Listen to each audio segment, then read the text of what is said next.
क्या हुआ? सर गाड़ी का एक टायर बस्ट हो गया है। मैंने ड्राइवर को बोल दिया है, उसने दूसरी गाड़ी मंगवा ली है। आप उसमें मेरे साथ चलेंगे? ठीक है, इसकी वीडियो बना लेना। मैं वैसे ही 4 दिन पर्सनल ऑफ पे हूँ। ये खबर न्यूज़ पे सर्कुलेट नहीं करनी चाहिए, लेकिन हाँ, आसिया बेगम को खबर कर दो। ठीक है सर, मैं कर देता हूँ। लेकिन मैं आपको समझ नहीं पा रहा, वो औरत आपकी जान के दर पे क्यों है और आप उसको दिखाने के लिए सब कुछ क्यों कर रहे हैं? वो इसलिए क्योंकि उस औरत को ये यकीन दिलाना बहुत ज़रूरी है कि जैसा वो चाह रही है सब वैसा ही हो रहा है। एक चूक तो वो कर चुकी है, तुम्हें बिना जाने तुम्हें इतनी बड़ी जिम्मेदारी सौंप दी उसने। उसकी अकल का अंदाज़ा तुम यहाँ से ही लगा लो। देखना, वो तुमसे ये भी नहीं पूछेगी कि ये न्यूज़ टीवी पर क्यों नहीं चली। आखिर मैं एक एक्टिव असिस्टेंट कमिश्नर हूँ, और दूसरा, उसने तुम्हें चूकने से मना किया था ना। देखो जुबैर, मेरी किस्मत बहुत अच्छी है कि मुझे तुम जैसा पीए मिला, और आसिया बेगम की किस्मत का पहिया आकर तुम पर रुका। अब अगर वो किसी और को मेरी सुपारी दे देती तो हम क्या करते? जी सर। अब जाओ, जाकर अपनी मेहनत के पैसे वसूल करो। क्या हो गया जुबैर? सुपारी ली है तो पैसे भी तो वसूल करने। क्या फिर से सब बताऊं तुम्हें?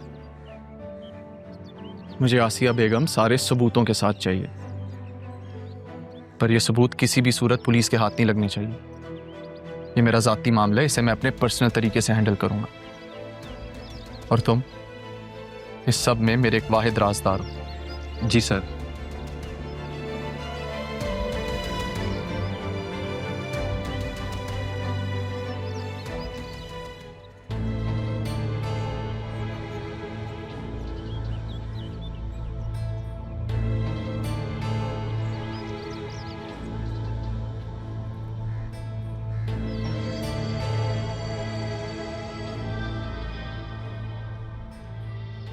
अगर दोबारा मेरी बेटी के रास्ते में आए तो जान से जाओगे।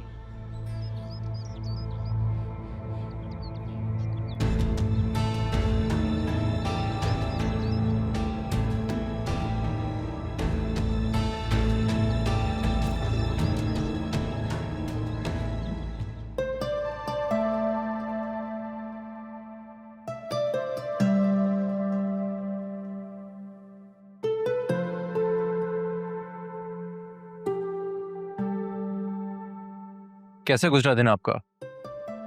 बस गुजर गया। थोड़ा टाइम लगेगा, लेकिन आप काम सीख जाएंगी। जी। अभी घर जाके क्या करेंगे आप? अगर अम्मी होती तो उन्हें बताती अपने दिन के बारे में। हाँ, तो अम्मी आ जाएंगी तब बता दीजिएगा। तेरी अम्मी जहाँ है वहां से लोग वापस नहीं आते।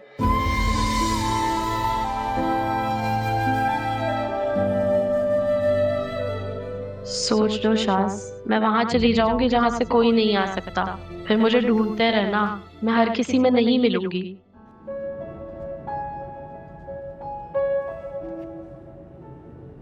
तो आज ऑफिस में पहला दिन कैसा रहा? लोग कैसे हैं? पहला दिन था तो अभी पता चलेगा, लेकिन ऑफिस वालों ने नई सिम दी मुझे। अच्छा, मुबारक हो। पुरानी सिम का क्या करोगी? अच्छा, मेरे इस फोन में ना 2 सिम लगती नहीं है, तो मैं नया फोन लूंगी पैसे जमा करके जिसमें 2 सिम लगती हो। ये वाली सिम नाना जान ने दी थी। अच्छा, और वैसे भी पहली तनख्वाह से खुद के लिए प्रेजेंट लेना जरूरी होता है। एक बात कहूं तुमसे बेटा? जी। मेरा ना हमेशा से ख्वाब था कि मैं अपना खुद का काम करूं। कई बार कोशिश भी की पर नाकाम रहा, लेकिन अब दोबारा से मैं अपना काम शुरू करने चाह रहा हूँ। दुकान मिल रही है मुझे। अरे वाह, ये तो बहुत अच्छी खबर सुनाई है आपने मुझे। पुराना ख्वाब था जिसे तकमील करने के लिए ना मैंने क्या कुछ नहीं किया। हालात से, दोस्तों से, हर जगह धोखा खाया, लेकिन अब लगता है जैसे चीजें बदलने वाली हैं। लेकिन अब्बू, ये सब इतनी जल्दी कैसे बदल सकता है? मतलब नए लोग, नई दुकान, नया सामान, नया स्टाफ, सब कैसे होगा? बेटा, कारोबारी लोग हैं, पहुंच उनकी अच्छी है, उन्हें काबिल एतमाद बंदा चाहिए था तो मुझसे राब्ता कर लिया।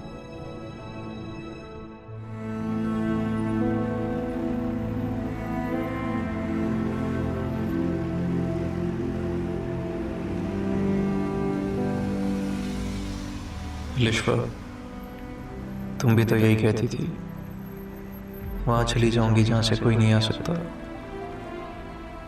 तुमने तो मजाक में कहा था, लेकिन कुदरत ने तुम्हारा मजाक संजीदगी से ले लिया। तुमने कहा था कि मैं तुम्हें हर किसी में ढूंढूंगा, नहीं ढूंढता तुम्हें मैं किसी में भी, क्योंकि तुम जैसा कोई हो ही नहीं सकता था। कितनी बार सोचा तुम्हारी यादों से खुद को आजाद कर लूं, बहुत दिल को समझाया कि चुके या लौट कर नहीं आ सकता।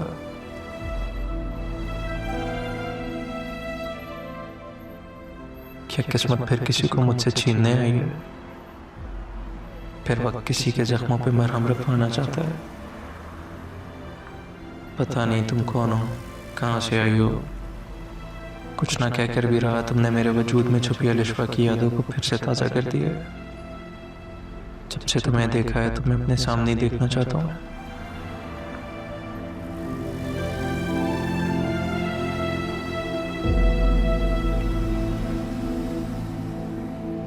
हो मैडम कहीं जाने की तैयारी कर रही है, अभी बताती हूँ कैसे जाएगी। बहुत अकड़ दिखा रही थी ना ये।